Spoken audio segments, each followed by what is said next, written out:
Yeah, but I'm gonna use your. I'm just gonna get close on your hands. There we go.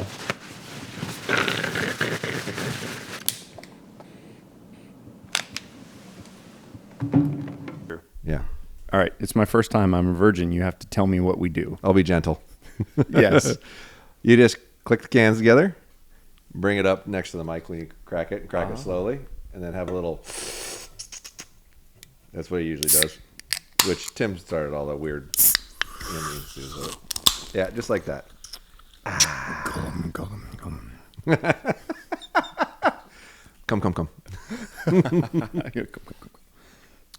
Oh, there's dog Orange, hair on vanilla, this one. Waterloo. Mine is covered in black Labrador hair that is in my mouth now. Aren't you lucky? Yeah, I'm so happy. So That's good. the first 30 minutes of the pod is me just Is you picking hairs out? just digging hair out that's of my good mouth. times. That's good times. Well, I'm excited to talk about what we're going to talk about today. welcome to the Fireside Chat East. Thank you. Yes. Yeah, you can't have a fireside chat without some dingus with an orange hat.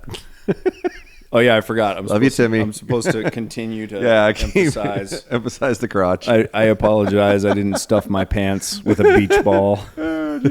If you're just a podcast listener, you should definitely go listen to Josh and Tim's podcast and watch the YouTube on occasion so that you can inspect the genitalia size on both the gentlemen.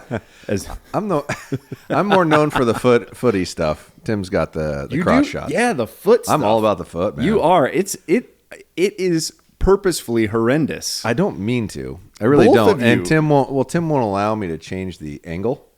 Because I would get it to where, okay, can I put my feet up and they're not in the shot somewhere? Because I have a hard time sitting for like I'm going to get fidgety really bad here for like an hour. Yeah. Because I got to put my feet up. I hurt. Like my body hurts. I have to shift position. I can get you we're okay. I can get you a stool, or we can take breaks and stretch. No, we're okay. I'll fight through it. You'll just watch me be more fidgety than normal. That's fine. Here's the thing. I don't want to mess with the magic because you guys have obviously achieved some sort of equilibrium that works. My head is already hot. You can take it off. You proved the point.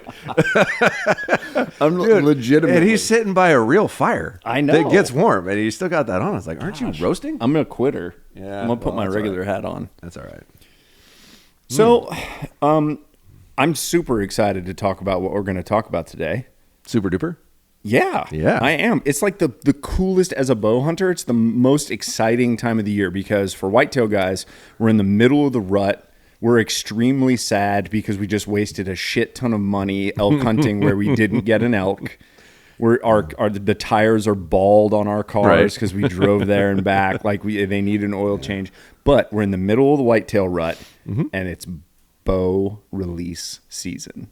Yeah, one might say it's the most wonderful time of the year. It's the most. That's beautiful. That's the beautiful. Yeah. All right. Segue. So today we're going to talk about what release. Well, I think it's appropriate based off of what day it is. It's Hoyt's release day. So, Hoyt. Now, some of this is from memory because I don't have it in front of me. I can't grab it because we are in Brandon's. What do you call this place? Is this your man cave? Is this your studio? Is this your? I know you call it like your tiny house, right? Yeah, it's kind of like a guest house, but it's my office slash archery escape. Yeah. This is gorgeous, by the way. Have you done like a view around of this? I don't know. I've got some B-roll stuff I could put in there. You really should because this is beautiful. Thank you. I'm I appreciate quite it. impressed. Thank you. Which, I've always known you were a bougie bitch, so this doesn't exactly shock me that this is your little YouTube space and your little tiny house. Like, hey, you can come stay in the tiny house. I'm like, oh, okay, cool. Like figuring it's going to be a shed. It's going to be a shed. But then I thought about it. Went, no, it's Brandon. It won't be a shed. Jocelyn was like, should we just put it like a shed back there? And I was like, no, we shouldn't. I care about architecture. I care about design. The mechanics. I care about it. And you clearly have a great eye for it. Thank you. I appreciate it. I mean, everything's been thought out. Like you can just look at stuff and go, oh yeah, he really thought about that. He really thought about that. There's things and no BS. Like we came in here earlier today, hauled all my stuff in here, and you had to run off, and I was just sitting in here doing some research and waiting, and I felt immediately relaxed. That's the goal. It blew my mind. Yep. I was like, and I started looking around going, okay, what can I incorporate into a space like this? Because I feel relaxed, like weirdly relaxed. People don't understand. And it's the same thing we've been talking about with like lighting. You don't understand what it does but it literally changes the physiology. Good architecture changes. All the archery people have tuned out now. They're out. You can get at least 5 minutes before they turn it off on a podcast. Now, if it's a YouTube video, you got 20 seconds. You better not get dull past 20 seconds. Oh, that's hilarious. On a podcast, they'll give you a little bit of leeway before they go, this is stupid. Well, I think they've probably, like, you've established enough of a track record with people, and it's Hoyt Bow release day. It is. And we're sitting in Vibey Architecture. Mm-hmm. But I want to hear. So this is what I was thinking about. Okay. I need a bit of a refresher on what was out last year.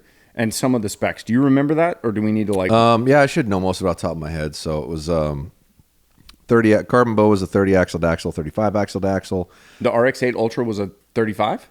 Yeah. Okay. Yeah. All right. I thought. I'm pretty sure. I think it might have been. Yeah, I'm pretty sure it's a 35. It was at least a 34. It had like a higher brace height. It was like close to 7 or somewhere around there. Okay. It was on a more forgiving platform, slower.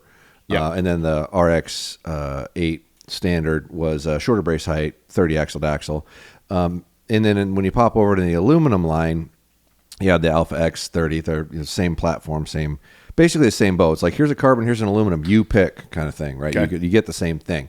A lot of the parts are interchangeable, like they're the same platform. Yeah, makes sense. Then they made I think it was a 33.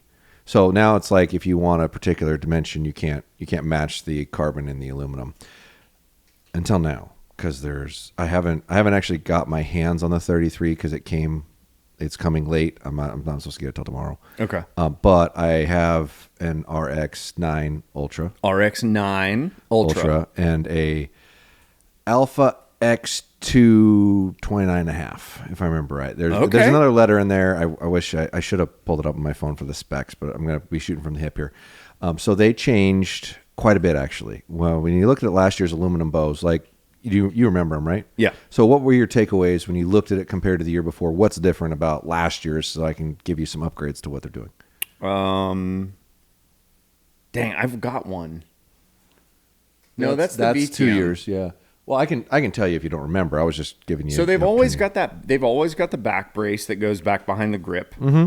I assume that's still in there, correct? Yeah, that's like a Hoyt staple. They've had that forever. Yeah, they've had it since the late '90s. I had the Alpha Tech was the first bow that had that, and I had one of those in platinum gray with master cams on carbonite limbs back in the day. That was like awesome. A 96 or 97 gray, like platinum gray with silver limb pockets, and like they did so much. That looks cool. Aesthetic stuff back then. It was built-in overdraw. The rest was mounted behind the I-beam.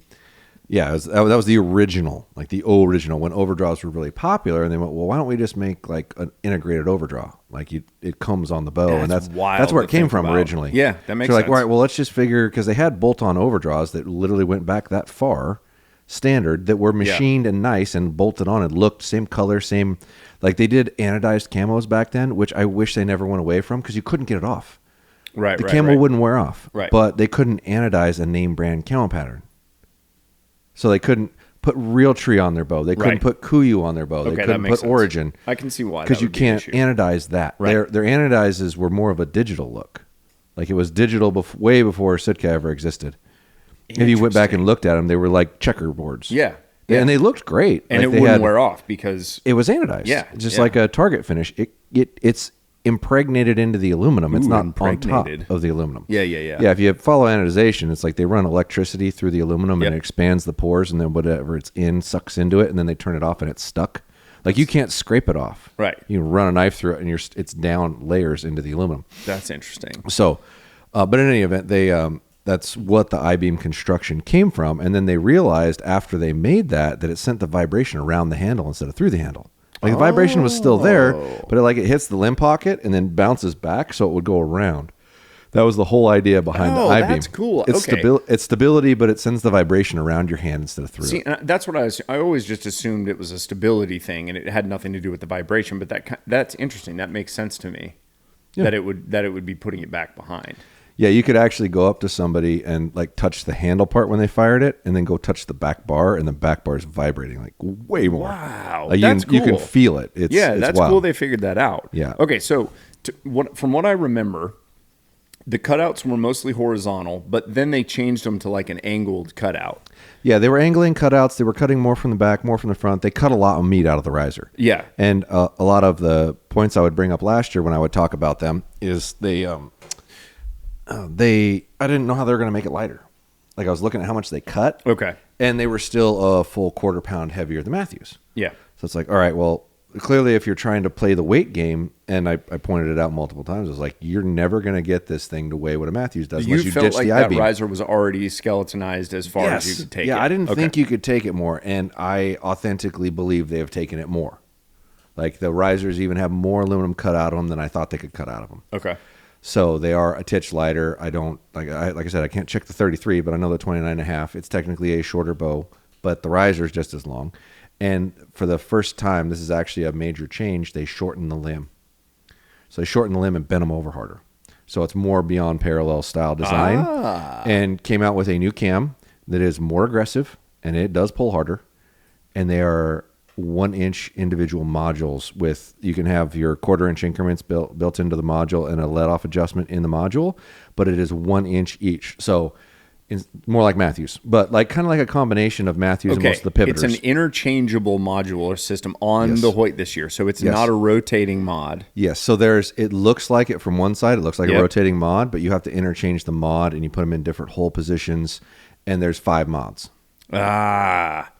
People are gonna hate that. Yeah, if you like to tinker and mess around, that was the coolest part about the last year's version was how much you could just mess around with like different let off, slight draw adjustments because it had the 3/4 inch or it had the 1/4 inch draw adjustments. Like that was so cool. Yeah, and they still have that, and they still have let off adjustments, but you're gonna get way more performance out of the bow. So that's the ticket because you're still able to adjust it within the inch, correct? Yeah, you still have the inch adjustment. Okay. Like 1 inch adjustment within the module, and you still have the let off peg adjustment, and it's 1/4 inch increments within that inch. You just have to have the right module.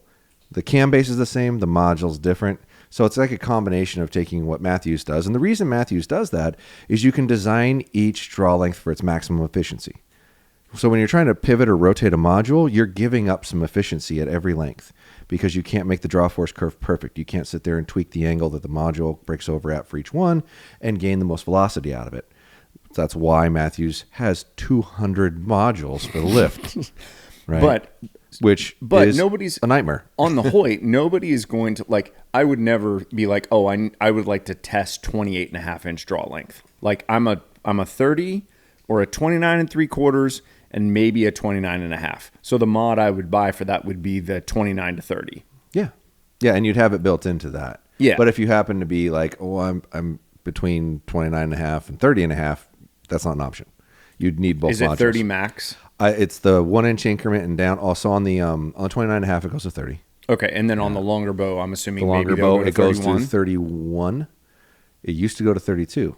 And the reason that it goes to 31, or we're just going to skip over this and jump into the next one, or do you want to get to that in a minute when we finish talking? Oh, I don't know. No. Yeah, I don't want to. Well, let's keep that's a teaser. So. That's what you call a teaser. Hang out like another 10 minutes when I start talking like and about subscribe, by the way, since one. We're doing teasers and you're already here. We're breaking the fourth wall. Like and subscribe. That's nice. So yeah, they skeletonize the riser more, shorten the limb, more aggressive cam, bends over way harder. The bows are faster. But you said it's a harder draw. It's a little harder, but it's not. So personally, like when you lay all the bows against each other, if I would say which brand of these pulls easier, it's Hoyt, in my opinion. But that's me. Everybody's draw force curves are different. The way they pull bows feels different to them, and it's going to be an arguable thing. But like, I take that back. Prime pulls really easy because they're so slow. Okay, so they're like 20 feet slower, and anytime you get something that's a lot slower, it's going to pull a lot easier. Yeah, that right? totally makes sense. That they correlate to each other. So I'm only really comparing bows that are similar in speed. However, if you laid a Prime and a Hoyt next to each other, I would almost argue they felt almost the same. Like the Prime was a little easier to pull, but barely. But if you put a Hoyt against like a Matthews is going to feel harder. Yeah, the Matthews the last few years has felt stiffer for sure. Yeah, and a Bowtech in performance is going to feel harder. It just feels like dog shit. And totally. The PSCs all feel harder. Yeah. Right, across the board. Right. So, but that's all draw force curve. And if you look at their speeds, it's a direct correlation. Like there is no magic pill. There is no fixie wixie. If one pulls easier, it's slower. If one pulls harder, it's faster. Okay. Period. Right? Okay. And it is not significantly harder. It just feels harder. Like if Yeah, you're used to a of Hoyt, course. you go, oh man, wow, that feels harder. It's like, well, yeah, okay, but put that against a Bowtech and a Matthews. Well, it doesn't feel harder in nose. It just feels harder for a Hoyt. Does it still feel like a Hoyt? Because there's been a consistency to their cam for years. I to me. do say yes. Okay, so it feels just like a Hoyt if it was loaded a little harder in the front, but the breakover felt the same. Okay, Yeah, I that's think where I noticed. I think you're really gonna like it. Okay, so that's what Hoyt to me. What I notice when like the Hoyt draw is definitely like the second half. That's where I always notice like this is a Hoyt. Okay, tell me about the grip. Did they change the grip at all? Same grip. Same grip. Same grip. Same rubberized, replaceable, interchangeable grip. Skinnier. I still like that. I like that grip. For out of all the rounded grips, I Yeah. like it the best. I don't like a rounded grip. Just to clarify that, I want a square edge. I want to feel it in my hand and know where the edge of the grip is in my palm, so I know I've got my hand on there the same. But if I had to stick a rounded grip on it, I would pick theirs. It does feel the best. I think that what I noticed on Hoyts is I feel like it always sets my hand in the same spot. Like, I don't know why. I'm just telling you what I feel. Like, I feel like when I was using the stock Engage grip on the Matthews bows, when I was in a moment of like shooting from a weird position when I was hunting, my left to right misses were much stronger. There's a reason for that. Well, of course, because I would either use much more thumb pressure. That's not what I mean. Oh, okay. Well, what I've found that I did was when I would draw in weird body positions with the Engage grip, my thumb would start digging in more, so I would tend to miss to the right. Yeah. So because I'd be torquing the bow slightly, but with the Hoyt and the stock grip, that wasn't really an issue. But when I changed over to the UltraView grip on the lift, left to rights are completely clean. Yeah, it's because you can feel the edge of it, so you know where it is, and that's the problem with the Engage grip is it's perfectly rounded. It's a straight line rounded, and the idea of that is, well, you want a straight edge for your hand to sit in, so you know where a straight edge is. That's great, but there's no contour to it anywhere, so it doesn't actually follow the natural position of a hand. Where Hoyt kind of snuck that in there is there's spots where it's a little higher and a little lower, so your hand actually fits into it better. Yeah. So they really made a good job of making a rubberized grip if you want to use a rubberized grip. And so that's staying on the Hoyt this year. Yes, that's the same. Did they what's the adjustment, the poundage adjustment that I can go to? It's still a 10-pound range. Okay, so 60 to 70, and I assume they're making an 80. Yeah. Okay, and you can custom order a Magic Joe Rogan, Cam Haynes, Gorilla Monster 90. Supposedly, there's only 3 of those in existence. That's what I've heard. And Bomar, Cam, and Rogan. Yeah, I don't think Dudley does the 90. Now that he's there, though, I think you could get one if you wanted one. It's just a matter of so that. Yeah, but who wants that? They only make the limb deflections in given ranges, but there's always things that go outside of that range. I think the reason they don't offer a 90 across the board is warranty issues.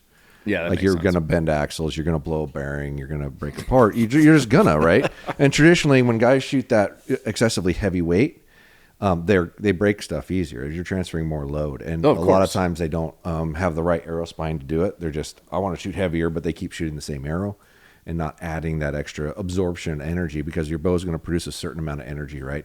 And if your arrow doesn't bend at the appropriate flex point and have the nodes in the right spot, the energy's got to go somewhere. It's not going into the arrow.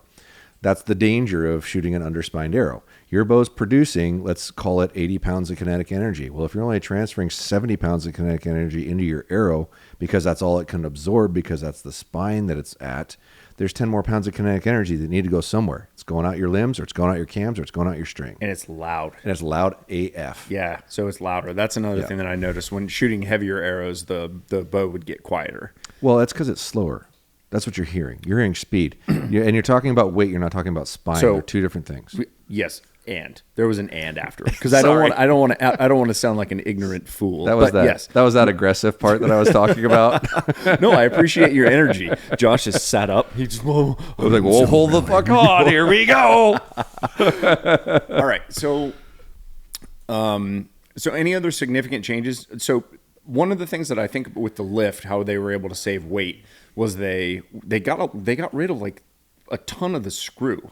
Like the steel screw, all that kind of stuff. Is all that stuff, shorten the limb bolt. pockets all still kind of the same? The limb pocket's slightly different if I remember right, and I'm trying to remember if they shortened the limb bolt. I don't recall. But the bow is still heavier over what Matthews made in 2024. So the lift is 3.9, and I want to say the Alpha X is like 4.25 published. and I weighed it, and it is actually a little lighter than that. Oh, interesting. So, and I left the stabilizer dampener on it, and there's a new stabilizer dampener. Oh, it's not the little stubby butt plug? It's still a little stubby butt plug, but it's like a reverse stubby butt plug. So, yeah, it's a little different. It doesn't look like it would bump on the way out. It looks like it would kind of irritate. You call it a butt plug. Don't open the door unless you want to see what's inside. Okay. So when you get a Hoyt shipped to you, one of the things that's been cool is the legs that they've started adding, that most of the manufacturers are starting to add so that you can set your bow down. Mm-hmm. They still do the nipple of destiny on the cam. Yeah, okay. Both cams have a nipple of destiny. Yep. So for people that don't know what that means, we're being way too aggressive. I apologize. The cam, when you'd sit it down, and if there's basically like an extension on the actual cam, so you're not putting your string in the dirt. Yeah, and that extension has a little rubber O-ring over it too, so it's soft. So if you touch the ground, it's not going to go tink. Yeah. If you hit a rock, it's not going to make a noise, and it's just machined. It's still part of the cam. It's just an extra machine piece. Yeah, and it's not coming off, right? Like it's not like a bolt on. It's a chunk of the aluminum. It was a great idea. Like, I'm surprised they're the first one to think of that. Like, and somebody else hasn't done that. Like, it's 100%. It's been patented by all the other manufacturers, and then Hoyt had to pay them for it, which is somewhere along the lines, probably. So but you can get the front limbs for it, I'm assuming. Yeah, those legs. Those are Go Sticks, not Limb Legs. Limb Legs is Matthews. Well, I'm just so the viewers know, so they know what they're looking for, because you're going to go put in Limb Legs and they're going to find Matthews crap, and they might think that actually fits on there. And the unique thing to the Go Stick over the Limb Leg is the Go Stick never comes off, where the Limb Leg is designed to come on and off with ease. That's the idea of it, so you can use it or not use it. They actually bolt onto the back and they just compress in and compress out. So it's more like on a rifle, like a bipod. Yeah, it's like a permanent bipod on your bow, and that does fit on some other bows. You have to find the right balance points and be particular about what stabilizer you would put on it. But you could put that on half of the bow's belt. And then Elite this year, which I haven't seen it yet, it's coming out, but they changed their limb pocket and put a Picatinny on the limb pocket. So all their accessories that they're going to make go on a Picatinny rail. That's handy because like you know where it's going. It goes on and off super fast. It's repeatable. Yeah, and they're making a bipod that attaches on that. That's cool. They haven't shipped them out yet. Yeah, that's interesting. Yeah. Okay, so one of the things that I feel like in the last few years has gotten just so much better are the accessories. Like I don't know why. I feel like quivers got closer to the bows. Rests got better. The bipod stuff in the front got, like, that's a cool feature. I'm not sure rests really got better. You don't think? No, I don't really think they got better. I think they're very similar to what they were. Okay, maybe rest didn't get much now better. They mounted in a different spot, but I don't think they necessarily improved. Maybe it's what I'm thinking is like the dovetail cut out on the back of the riser, or the Picatinny mount. Sure. The way sights are, with the bridge lock style system. You're referring to the integration options that exist now. that kind of stuff. I mean, in that case, so you're right. Maybe the actual mechanical functions of a rest. But is Hoyt? Did they release any new accessories that you know about that you were kind of like, oh, that's cool? So here's the tricky part: is they will only send me so much stuff, and so if they've got new accessories, I haven't seen them. Come on, Hoyt. Yeah. Don't you know who this guy is? Don't you know? You'd assume. I don't think there is, because they probably would have told me. And traditionally, when I get stuff a little bit ahead, which it's barely ahead, like it's a struggle to film it, edit it, and launch it on time. Yeah. And I don't know, like, and I go back and look at some of the other people that get those things. One in particular that we all know, the level of production involved in what they're making. There's no way they got them a day or two ahead of time. They got them 3-4 weeks ahead of time. So, but it is what it is. But what I make isn't complicated to make. So I run everything through the same metrics, right? And I'm already set up for it. So it really isn't that hard. It's just like when you have like 4 different bows launching, that's 4 different videos you got to make. And if they make accessories, there's that on top of it. Yeah. And like the Matthews workload I'm going to have, which is next, is bad. Like, it's like I've got like, I think 4 days to make, I think it's 7 or 8 videos. Good grief. If I make them each individual, like if I make which one you on should each one. like I traditionally do for the searching purposes. Unless like if someone wants to go girl bows. If there's girl bows, you just lump those in with the guys. Nobody cares. God. Just kidding. Oh, actually, I take that back. I kid. Hold on. I think there's 8 or 9. Yeah, between all the different things. Because if they make new accessories, I'll make a video on the accessory too. Right. To try to highlight that and let people know what's different about it. But traditionally, like in years past when they come out with a couple different accessories, if they're not like significantly different things, I'll just make an accessory video. Yeah. And that cover makes sense. the 2, 3, 4 things that they're adding in. Sure. But what I meant from that was if Hoyt makes a new accessory, they'll normally throw it in the box. Okay, so that you get a chance to play with it Yeah, at least a day before. Or and 2 days I'll before. I'll typically put it on the bow or show it during the video, that sort of thing. And I didn't get any accessories in the box. Okay. But I also only got 2 of the 4 bows ahead of time. So maybe there could be is something coming. Maybe there is. Go to Josh's channel because he's going to have those bow videos like released on his channel the day this is releasing, so you can watch and see like the actual what the bows look like. And I'll overlay like images from Hoyt's website on here. I'll steal them. Sure. So okay, going back to the name of the aluminum bow is the Alpha X like V2 or something like that. Okay, so but it's just an iteration. It's an iteration of the Alpha X. All right. Yeah. Okay, and they're going to do that in a 29.5, 29.5 and a 33. I haven't even touched the 33 yet. Yep. But they're going to be the same. I mean, like, yes, it'll feel... Yeah, but it's like, it authentically, I think it feels better than last year's pretty noticeably. Now, granted, the draw cycle's a little harder, but the back end feels just the same. You get used to a front-loaded draw cycle pretty quick if you're shooting it regularly. The back ones are hard to get used to. When the bow breaks over, that last little tail end into the pocket, that's hard to get used to. Bowtech and PSE, I've always hated that about their cams. That tends to be where they put it. Yeah. Those are harder to get used to. It'll take you a longer time to get comfortable with that. When it's in the front, it just feels like you're pulling a little more weight. Right. But once it gets moving, it still has that gentle breakover in the back end that I would attribute to a Hoyt. Yeah. Mentally, like if you blindfolded me and said, "Here, pull this back and set it down," I'd probably catch that part. Yeah. Pretty easily. Yeah, I think I would too. That's why I asked, does it feel similar? Because that means Hoyt guys will probably still be Hoyt guys and they'll like this new bow. All right, so that's the aluminum bows. Now the carbon bow, RX9 and RX9 Ultra, 33 and 34? No.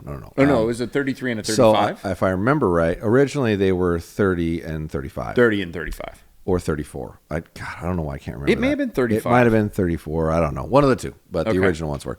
But I'll put it up on the screen, actually. Yeah. So we're boneheads. We don't know. We should have looked ahead of time. We didn't make notes. We couldn't possibly get our phone out and look real quick. We couldn't. Then there's a pause, and then you got to edit it, and it doesn't feel as authentic. That's true. I hate cutting it. I don't want to do that. It's rare that I would ever do that. Just have your authentic conversation, and if it looks like crap, it looks like crap. But at least it's your authentic conversation. And I think people appreciate that more than a clean edit. Personally, I like that. But the RX9 Ultra is a very appealing bow to the Western hunter. It's still coming in at the same weight that it did before. It's like 4.3, so it's still a heavy. It's still heavy. It's still very similar to a Lift 33 physical weight, right? And it's heavier than a PSE. The PSEs, that one they sent 3 different published weights at certain different points and are advertising different weights in different spots. But it's like how different? 2/10. Okay. But when you make a video and say what the weight is, and then there's 100 comments down below, well, it's different on their website. It's good if you have the right information. So you want to see the information they sent me that showed that? Because where do you think I got the weight from? I got it from them. I didn't make it up. So anyway, that's interesting. Yeah. Okay. Well, it's in a hurry, not ready when they send it out, but still have a date in mind. They changed the material in the axles, and all of a sudden you lost, whatever. Yeah. Okay, maybe not quite that. Yeah, still. Anytime you change stuff after the fact, and then it makes the video look like you were wrong or didn't know. And people love that. Oh, my God. Yeah, that's engagement farming. You purposefully do one thing in each video that's incorrect. And see how many people point it out. Tons of comments. Check that engagement. Oh, look at those viewers go up. Woohoo! Push that algorithm. RX9 Ultra. So it's like 33 and change, like low 33s if I remember right. So shorter up. Yeah, and then they end up shorter on the RX9 too, because the limbs are shorter, cams are shorter, and they are still the same risers. So there's no change in the riser. Okay, so but it's still, did they make that more aggressive angle? Yes. So more pass parallel. Yeah, shorter limb. And they changed the new cam. Yeah, everything that's been incorporated on the aluminum bows is new, is on the carbon bows with the same risers they had before. Okay. So those mods that are all 1-inch variations. Same cams on all the bows. Yeah. Yeah. Nice. Yeah, and like I said, it did feel really good. I bet. I was very impressed. And they were, I didn't go back and look at the number comparison from what they shot. Both videos will be up when you watch this. So you can go back and watch this and watch the years before and see what the speed difference was. But it seemed significant. It really did. It seemed like they took a significant jump. Do you remember what the brace height is? Like the brace height difference? Did they get? It's lower brace. It's okay, 6, so that's why they're getting a little rowdier. Yeah, yeah, they are. But it's not just that; it's aggressive. So the big speed difference, if I remember right, was on the Ultra. Like there was it's significantly faster than. Well, the Ultra if you go from a 7/8, if you go from like a 7-inch brace to a 6.5, I think it was 6 1/4 ish, if I remember. Oh, right. Okay, I can look it up. Yeah, it's a push. It's tightening up. Yeah, and but then you're also changing that cam. Yes. So you got more aggressive cam. Maybe you're getting 10 extra feet per second on the bow. I think it is something like that. Hey, it's like I've done this before. Yeah. Math. Once again, there's no magic pill. No. Yeah. You shorten the brace height, typically the bow goes faster. Yeah. Right? If the bow pulls harder, it typically goes faster. Why don't all the manufacturers do a 4-inch brace height where the string is almost slapping you on the back of the hand? It would probably be resting on your hand at 4 inches, and it would shoot like ass. Why would it shoot like ass, though? Okay, it would shoot like ass because of the brace height being so short, it's more torquey, and the only way you're going to make a 4-inch brace height is if you increase the reflex of the riser. So for if you don't know what reflex is, it is the position of the bow's grip behind the pivot point in the riser. And the pivot point in the riser is where the limb and the limb pocket meet up on above and below. That's the point in which that whole thing wants to pivot. Okay. So the distance you draw a straight line in between that, the distance behind that is how much reflex a bow has. Traditionally, PSE will argue this, the reflex higher, more torquey. Okay, so the more reflex, yes, the more torquey the bow is, the less reflex. Yeah. And now there are other bow manufacturers that they actually put the grip up in front of the pivot. Yeah, that's called deflex. Deflex. But I would assume that the same thing applies where if you added a bunch of deflex, maybe not. Deflex, it's like it won't pivot. Like it's cool, but it's slow. So that makes sense. The more deflex you have, yeah, the slower the bow's typically going to be. The more reflex you have, the faster the bow's typically going to be. Yeah. So if you're designing your bow brand around speed, you don't want low reflex, typically. Which makes sense, but you are right that they, like, all of a sudden when you're shooting at 50 yards, you're like, why are my groups 3 times as bad? Right. And it's because a little bit of torque just goes a long way on making the shot. Yeah. What might be fun for the viewers at home to get some view back, comment down below on what was the torqueyest bow you ever owned. Ooh, okay. And then I can go back through and point out the reflex in them. It was totally noticeable when people would come back with a bow. And this was when I was way younger and didn't understand it nearly as well. Although I've always known what reflex and deflex was since I was like 19 or 20. And I'm 45 or 46 now. You don't know how old you are? I don't know. Weirdo. There's too much other math in my head. I tried to figure it out the other day. I'm either 45 or 46. I think it's 45. Fine. We'll call you 45 and a half. Maybe I'm 46. Whatever. Yeah. I know what my day my birthday is. I'll give you that. Like there's just so much in there. It's like that doesn't seem important. So I totally get it. Right. But yeah, the amount of reflex, you'll go through and go, God, this bow is just so hard to shoot. Like think back for you. What bows have been really hard to shoot for you? The Triax was my worst nightmare. Triax was short and had a bunch of reflex. I have always thought the shorter the axle to axle, like the longer the axle to axle, target bows are always very long, but they probably also have like low reflex numbers is my guess. It's weird to find a target bow that has more than like 1.5 inches of reflex, and they're traditionally between 0 and 1. Okay, and then traditionally like maximum hunting bows. Like what's the worst one you've ever seen? Oh, the most I've seen? Yeah, the most. I've seen over 5 inches of reflex. 5 inches of reflex? Yeah. On what manufacturer? Hoyt made a bow called the Alpha Burner way back when. Oh, yes. With Spiral X cams and an XT2000 limbs, and that bow had over 5 inches of reflex when I measured it.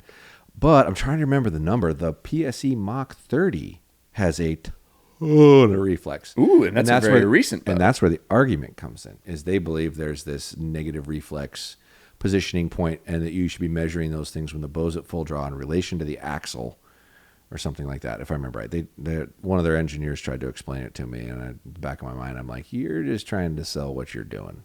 I don't buy That'd be interesting to hear what he has to say, though, because you're basically creating a triangle Yeah. that that you're pulling off of this point up here, pulling off of this point down here, pulling back here, and the stabilization point. My understanding of it is they're trying to say the pivot point's the axle, not Right. where the limb and the limb pocket meet. Right.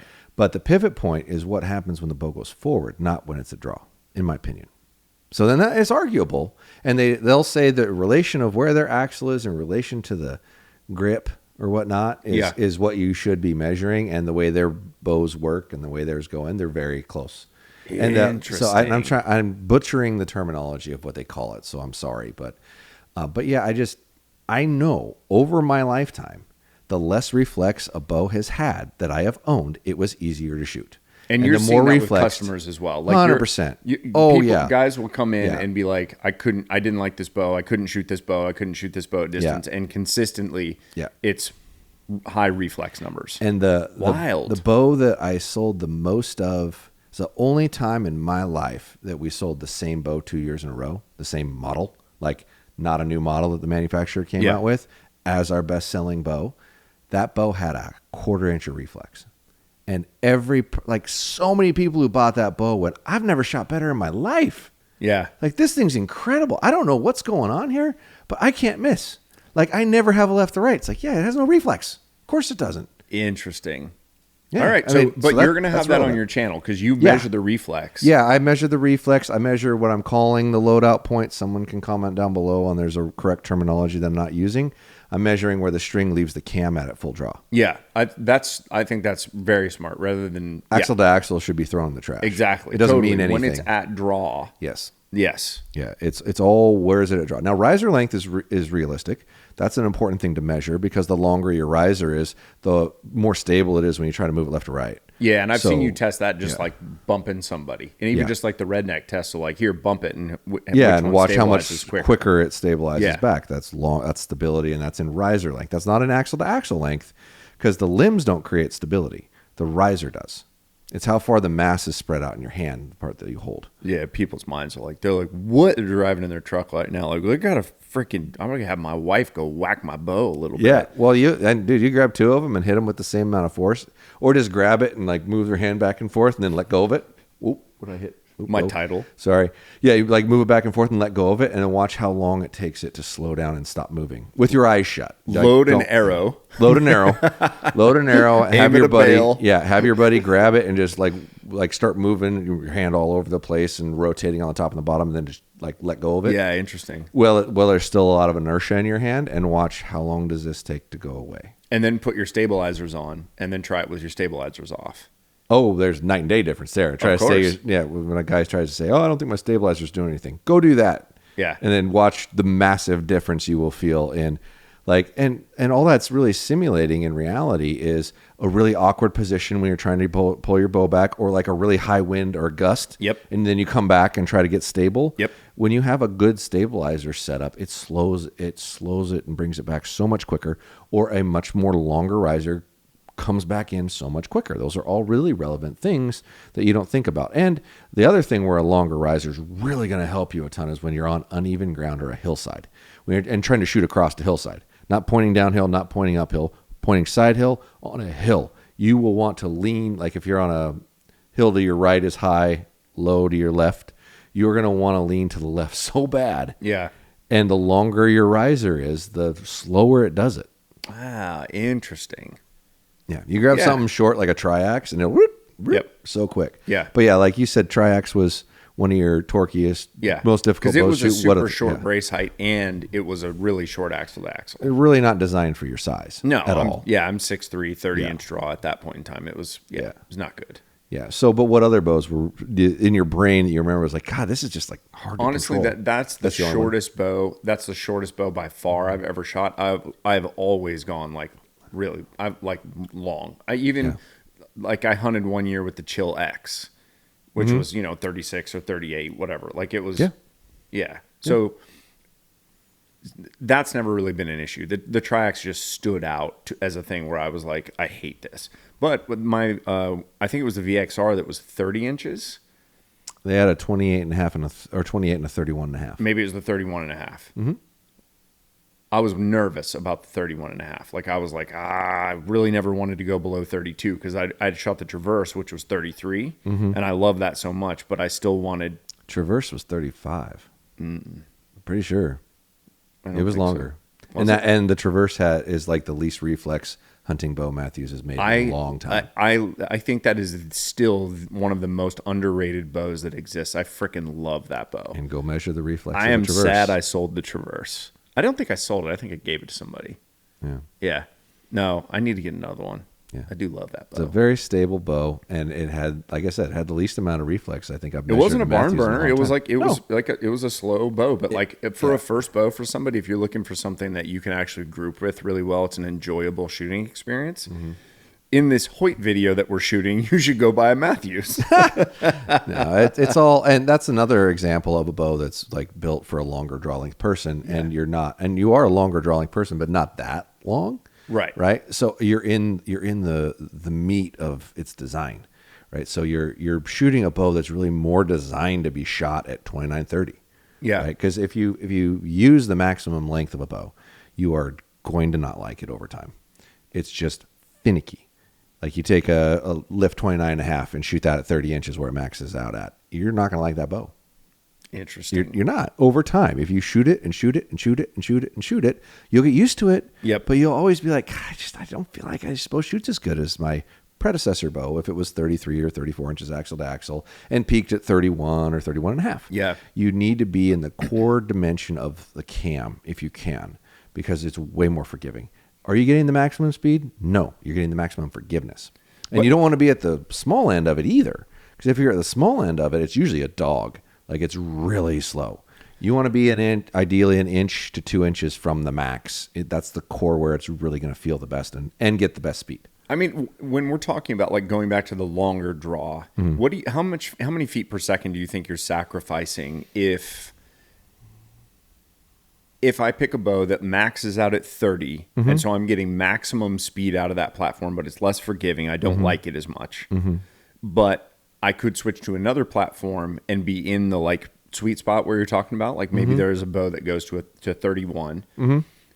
How many feet per second do you think I'm losing? Well, traditionally, a bow that goes to 31 doesn't have the same brace height as a bow that goes to 30. Right. And that's the problem. Right. And so that's part of where the loss is coming from. But by how much? You're probably 5 feet, 8 feet, 10 feet, somewhere there, depending. That's so freaking negligible. I agree. Well, and a great example to talk about is like, let's see, Alpha X 29.5, Alpha X 33. Those are an inch different, right? The Alpha X 33 will go to 31. The Alpha X 29.5 goes to 30. Yeah. You'll feel 100 times better at a 29.5 inch draw length on that 33 than you would the 29.5. Okay. Guaranteed. Yeah. Now, I do find it ironically funny that Matthews last year was 29.5 and 33. And I don't think anyone's going to argue that they didn't outsell everybody. And well, that's just math. Yeah. It's math, yeah. And then Hoyt's making a 29.5 and a 33 this year. But do you think that they knew? That had to be on accident or something. They had to, because it's not like they look at the lift and go, oh, no, we have to change everything that we were going to do, right? Yeah, and I'm really anxious to see the 33 because last year it was it a 34 and a 31 or a 30 and a 33? I'll put it on here. Is it a VTM? Was that last year's? No, it's Alpha X. Alpha X was 30 and 33. And then it was the VTM before that. And the VTM Pro and the Alpha Vantage. X was a 30 and a 33, and now it's a 29.5 and a 33. So I am willing to bet the 33-inch riser is legitimately different than its predecessor. It's got to be longer. Because if the limb's shorter equally and the cam's got the same cam on it, the only way you're ending up with a 33-inch bow is if it's a longer riser. So I'm anxious to see it. Yeah. Like, it was funny. The reason I was told, was that they felt those were the two most significant bows and they weren't going to send all four of them to me, which I thought was odd because I'm willing to bet. Because you're tall, like really tall. Why would you not? That's hilarious. I know, but I would be willing to think the 33's probably got the most significant change. Yes. Right? And that you would like it the most. Yeah, but your RX-9 Ultra and your RX-9, the riser has zero change, right? So it's just a different limb and cam, which I don't mean to say that from an insignificant standpoint, because changing your cam and your limb design within a year is a lot. Massive. It really is. Now, granted, they're also redoing aluminum risers every time, right? So you walk over to an aluminum bow, and the entire bow is 100% different again. That's 2 years in a row they've done that on the aluminum stuff. They've redone the riser, redone the limb pocket, redone the cam, right? Last year. Everything. Last year. And this year they did it again. That's a lot of work. Wow. And you gotta commend that company for that. That is not easy. There is so much more into, like, traditionally they'll sit down and go, okay, we got to redesign our riser this year. And then next year it's like, okay, we got to redesign our cam. And then they spend the year redesigning the cam or the limb. Not all three things over and over and over. It's a lot of work. Hoyt is fighting for a larger market share. Yeah. You can tell by the decisions that they're making. You can tell by the way they're behaving. They are bringing in more influential people into their business and hiring more influencers. They are working the engineering table overtime. They are redoing cams, redoing limbs, redoing risers every year. I was kind of surprised they didn't redo the carbon riser because it's been the same riser since the 7, if I remember right. 7, 8, 9 are the same riser. I think you're right. I'm pretty sure that was when the major change was. Yeah, I think you're right. Yeah, so that's 3 different production bows that have identical But that's riser. a great carbon bow. It is. I really like it. I know it's not like crazy light, but the RX-8 Ultra, I freaking loved that bow. It was a great bow. Out of all the carbon risers, I think that's the one I've liked the most too. I think it's really well designed. It's just, it'd be nice to see it change every couple of years instead of riding the same riser out. Because at the end of the day, you're giving the consumer an excuse to say, oh, look, it's the same riser. It's not that different. And that's what they're going to see. And that's the frustrating part. Like, show them something different. Will they do different colors this year? Oh, yeah, they added a gray. Okay. Well, no, they had a gray. There was a new, I'm trying to remember what it was. There's a new color, there's a new solid, and there's a new camo, I thought. I know there's a new solid. Are they doing Origin? Sure. Oh, they were doing Origin already. I didn't know. I think they have an exclusive on that. I could be wrong. Okay. Because I know originally you could only get Origin on a Hoyt. Will they mix and match? Like, is it a special order where you can get the riser and the limbs different colors? I know in matches there's a charge for it. Okay, but there's a charge for it, but you can do it. Okay. That looks awesome though. Like, but you're going to order it. And the other thing I should have pointed out, the cam system. So did you see the target cams on the Hoyt this year? Yeah. So you know how PSCs have the cable on either side, Dartons have the cable on either side that stay in the cam track? All the Hoyt cams have that now.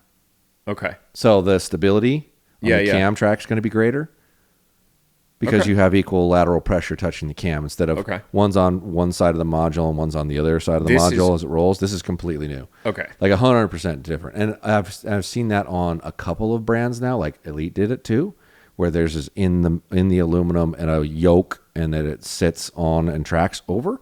And I'm thinking whoever had the patent on that must have let it lapse, or they just decided to freely license it because that's like 2 or 3 different bows I've seen this year that didn't have that before, and they have it now. Yeah, you're right. Maybe something expired. Or traditionally, when all of a sudden everybody adopts something that somebody else was using, it's usually because it got the patent expired or lapsed, or they didn't pay the maintenance or something, and they can use the technology without paying for it. So how are you adjusting cams left and right on if you're going to tune? Or is it still frickin' shims and yay? Josh's face right now, he's not happy. I on my reviews, which you got to go watch it to find out what I scored it, but I beat the shit out of him on tunability. Like, I gave him just a terrible number. I felt bad because I was like, I really love everything about this bow. This is an incredible product. You guys did so much work, and then you completely ignored it in a year that seems like there's a lot of work going that direction. Yeah, but I also think that, like, most people, they're going to get their stuff done at the shop. They get it done, and they're literally not changing it until it's a disaster. A string is so frayed they have to bring it back. And that's probably 90% of people. Well, but here's the reality and why it frustrates me, Brandon. So if it was easy to adjust, right? If it was simple, if you could explain it to average, knuckle dragon, Tom, Dick, or Harry, and they get it, he's going to pay attention to it. Yeah, you're probably right. So what you're doing is you're allowing the customer to operate their bow in a poor way for a longer period of time, and the likelihood of him taking that bow that isn't tuned as good and isn't functioning as good and isn't as accurate hunting is really high because he doesn't know to look for it, because he can't adjust it, and so he's just going to ignore it until he can't hit anything. If all of a sudden, I'm shooting shotgun patterns, I can't hit nothing. whatever, I can't do it. If I can still like adjust my sight and hit where my broadhead hits, 9 out of 10 people are still going hunting. Yeah, you're exactly right. And I love the video that you were working on and hopefully doing other ones where you're trying to show that how relevant is this really and what you're using. Yeah, and I'm going to make it worse. I'm doing like some out of tune videos where I'm taking the bow slowly more and more out of tune to see how it works. Yeah, and it's a great idea because hopefully it proves to somebody that it's really important and you should probably pay attention to it, as opposed to it's not that bad. But the reality of it is, to me, you're not equally transferring energy. Right, so absolutely. What you're not measuring and you can't measure is how much force is in that arrow when it hits. Because you're flying down, and every time it turns, it's losing energy and losing energy. Yeah. Right. Absolutely. Yeah. So especially on a shot that's a little bit longer, you're going to just lose that much more as the arrow's continuing to recover. That's right. Yeah. I mean, it's interesting to me, your perspective on it, because obviously you would be making more money if people are bringing bows to the shop, but you continually want people to not do that. Like, you continually are trying to push people to learn how to work on their own stuff. Do you understand the philosophy as to why? You're a giver. You're a generous man. Yeah, you're a generous man. No, I'm selfish. I'm 100% selfish, and I'm selfish for a very simple reason. I want greedily more people in the sport. Okay. I want more people to participate. I want more people to stay in the sport. Yeah. If you don't teach people how to identify what's wrong with their bow and how to fix it, they quit because they don't very good. And so they stop buying new releases. Stop buying new releases. They stop buying. But the biggest thing. Oh, I'm very, very selfish. Very selfish man. The biggest thing is that they don't stay in the sport long enough to get good at it. And if they don't stay in the sport long enough to get good at it, they never get the opportunity to be the guy that other people go to ask for help. And they never be the guy that brings more people into the sport. Yeah. So when you embrace the sport and you love it and you're passionate about it, largely because you're good at it and you understand it, you have a tenfold more likelihood of getting more people in the sport. And this ignorance of I can't tell them what I'm doing. I'm not going to have any customers. They're going to do it all by themselves. I have more customers than I've ever could imagine in my life when I started just saying, you need to understand how to do this. Let me show you how it works. Yeah. Because there's a percentage of people that are going to buy a press and try to do it themselves. There's a percentage of people that just want to be able to identify what's wrong. So they then in turn can go, hey, I think my timing's out. Hey, I think my wheel lean's off to the shop. And still have the shop help them through it. But because they understand it and they can see it and they can spot it, they are more likely to correct the problem. Yeah. And as bow manufacturers incorporate things that allow a guy to adjust it himself, that's what I'm most excited about. And my brain, when Bowtech released the Reckoning, I don't know if that's like 5 years back or 6 years back. I can't remember. When they released that bow, my brain exploded in a way it's never exploded. I went, oh my God, this is so fucking simple and it works. Because the deadlock system. Because of the deadlock system that tracks the cam to the left or the right, changing the wheel lean. And you can infinitely, perfectly adjust your wheel lean with an Allen wrench, no bow press, no tools. Ideally, you'd pull it back on a drawboard and check it at rest. But if you know the position the cams are supposed to be pointed in before you draw it back, you could literally just mark the limb, check it at rest, and that's good. And not even need a drawboard. Yeah. And my brain finally went, I think people can do this themselves. Because the bigger issue was the right way to tune a bow is not simple. Unless you can adjust those things easily. Exactly. You're not supposed to be moving an arrow rest left to right. Yes, to a small umpteenth degree. Yes, you are. But in general, ideally, you don't touch it. Yeah. You move the cam left or right, 5 thousandths at a time, 10 thousandths at a time, which changes the wheel lean. Or, unlike the new Darton, you increase the pressure of one limb but not the other one to change the wheel lean. Or on the Elite, you drive the limb pocket left or right to change the wheel lean. They're all coming up with a different But the function is still the same, where you're function just moving the wheel lean. And it allows you as a consumer to be able to adjust it without needing to disassemble the axle. For the layman here, a lot of moving a cam left or right on older bows and still some of the current bows, i.e. Hoyt, you have to pull the axle out of the cam and move the spacers around. And they have a couple different sizes of them. So you basically have to have a bow press. You have to take all the pressure off the bow. If you're being smart about it, you would disconnect all the strings and back all the weight off before you tried to move it.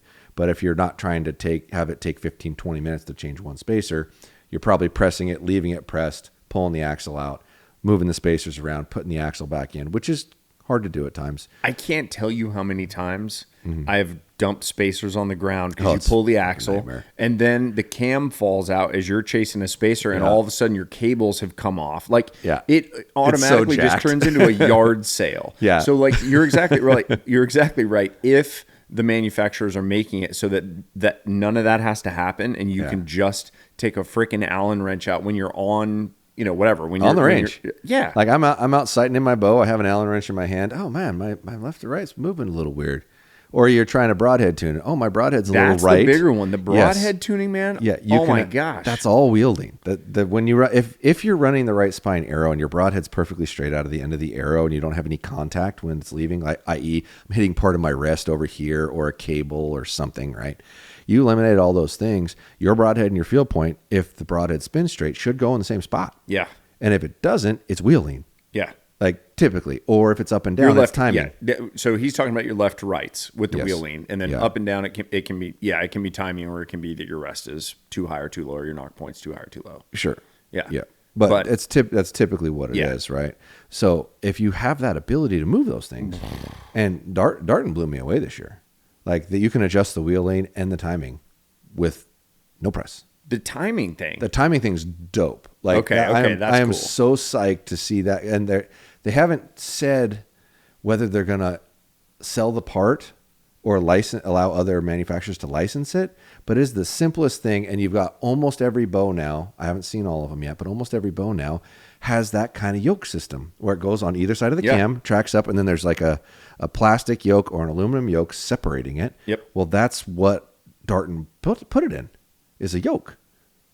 So your yoke goes on the one side, cable attaches to the other side, and it's threaded, and you twist it, and it shortens it or lengthens it. Wow, it's so simple. You look at this and go, how the fuck did nobody think of this? Especially when early on Hoyt was going outside the limbs for the cables, and you would have to press it, and then you'd have to spin it. You would have thought that was everybody. Everybody did that early on. Okay, early on, yeah. Yeah, but early on, everyone. I feel like Hoyt hung on to that design the longest. Hoyt tends to hang on to their designs longer than anybody else. That was the reason I didn't shoot a Hoyt until they changed that, because I was like, I'm going to jack that on something and I'm going to pop it off. No, you won't. Well, I once in a great while did somebody bring me one in where it was popped off. Yeah, and it was usually because he rolled his four-wheeler and was attached to his four-wheeler. Exactly. Yes, it would be very difficult to get that off. It would more than likely cut the cable or whatever. I just didn't like it. It just felt like a potential fail point, and I didn't like it. But it's crazy to me when you know mechanically that that's how you're getting wheel lean, and they don't go, what if we just took this down here and then we just allowed it so you could screw it left or right and then create that so you don't have to press it. That's bonkers.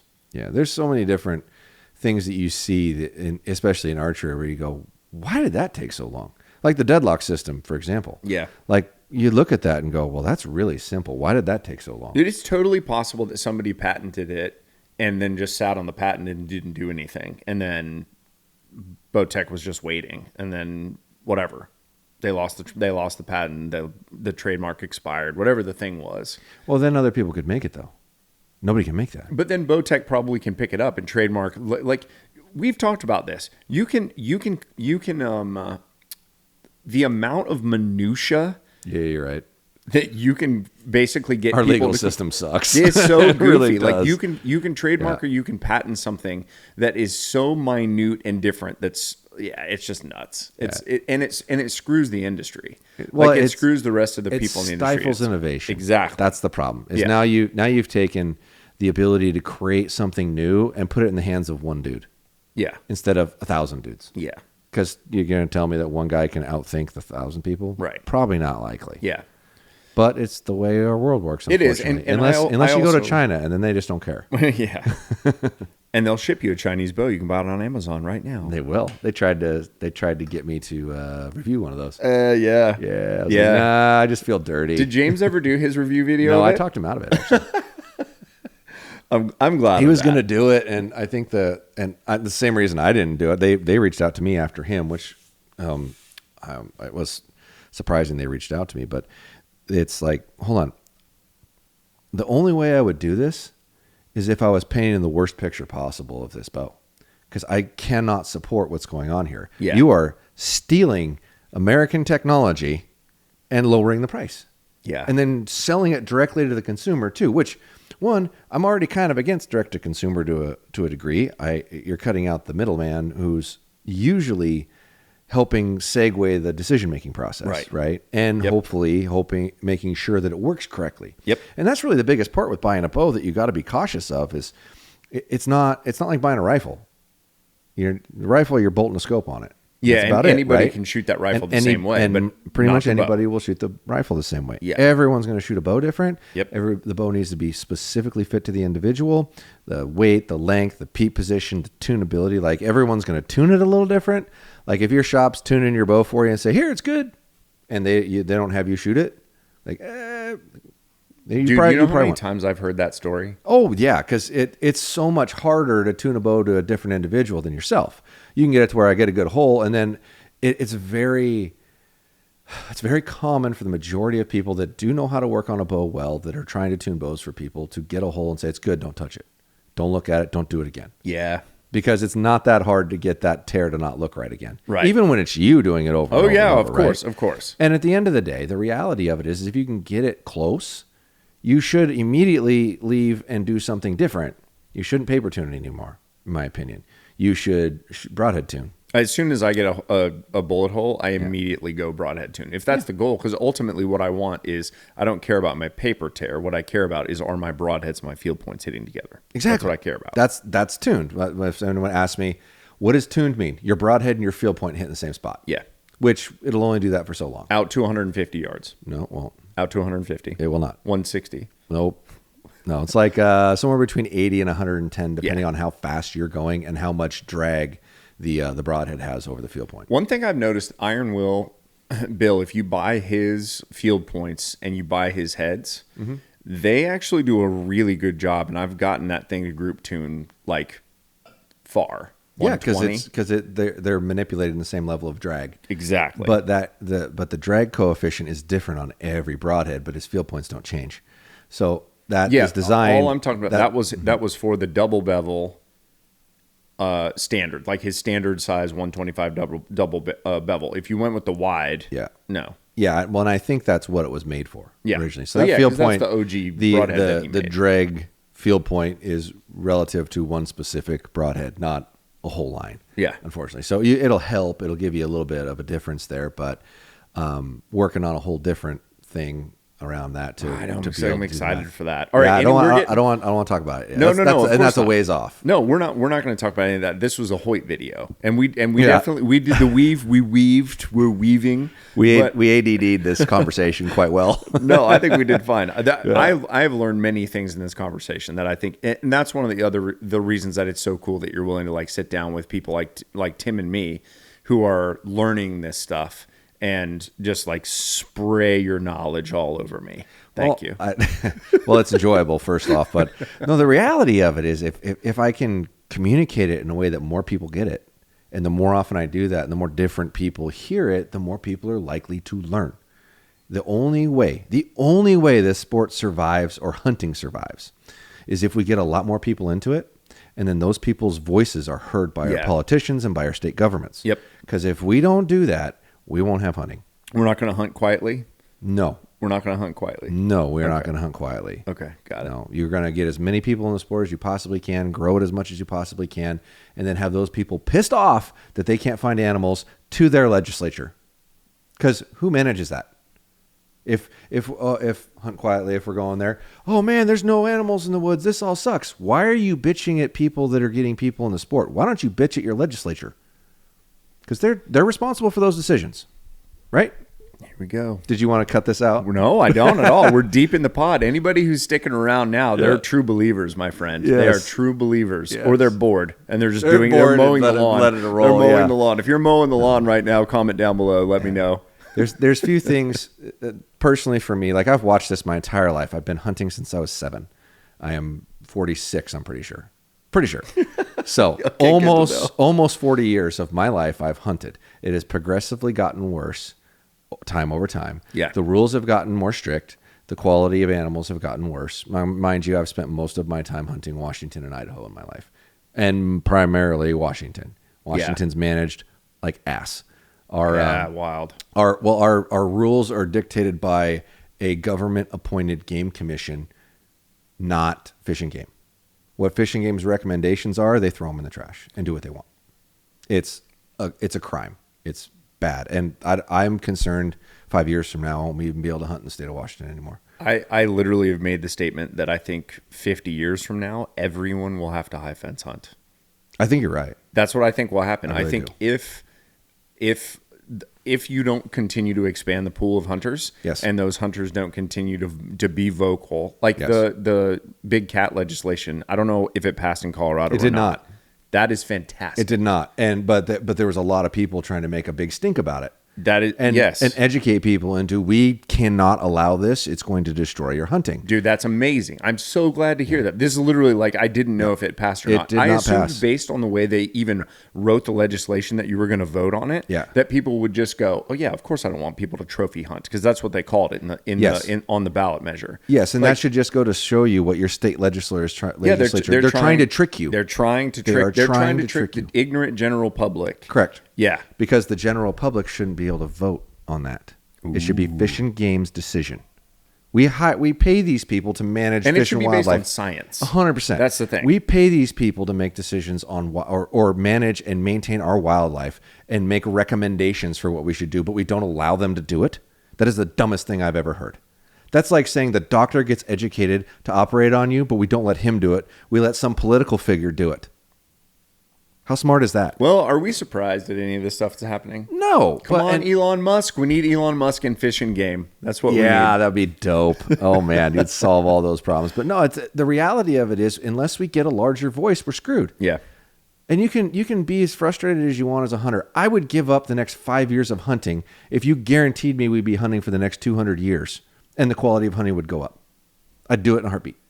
But if you could guarantee it. Right. Not, we're going to do this with the guise of it being well, and then they just take it all away because of the rule. Of course. Whatever they choose to do. And there's a huge group of people that is exactly what they would love to do. Yeah, nothing is more enjoyable than watching a guy eat a steak saying you shouldn't hunt.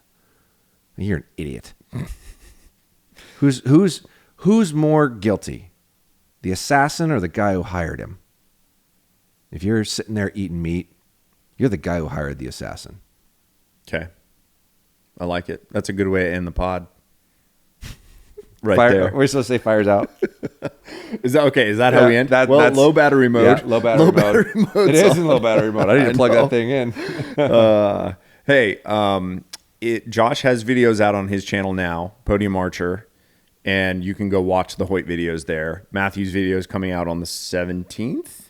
19th. Matthew's videos. Yeah. And every new bow release, he'll have videos up the day of, like, actually showing you the bows, because he's lucky and he gets all the stuff early. It's amazing. That's it. Well, there's one more thing. Oh. I want to thank you guys for listening. If you made it this long, you're probably like 5%. Dude, is it 5? Do me a favor. 2%. Do me a favor and comment down below if we should do this more often. See what you think. Let us know. Me and Josh. Yeah, should we chat a little more? Right there. Should we do some more chats? Yeah. Thanks for watching. I'm Brandon McDonald. Peace. See ya.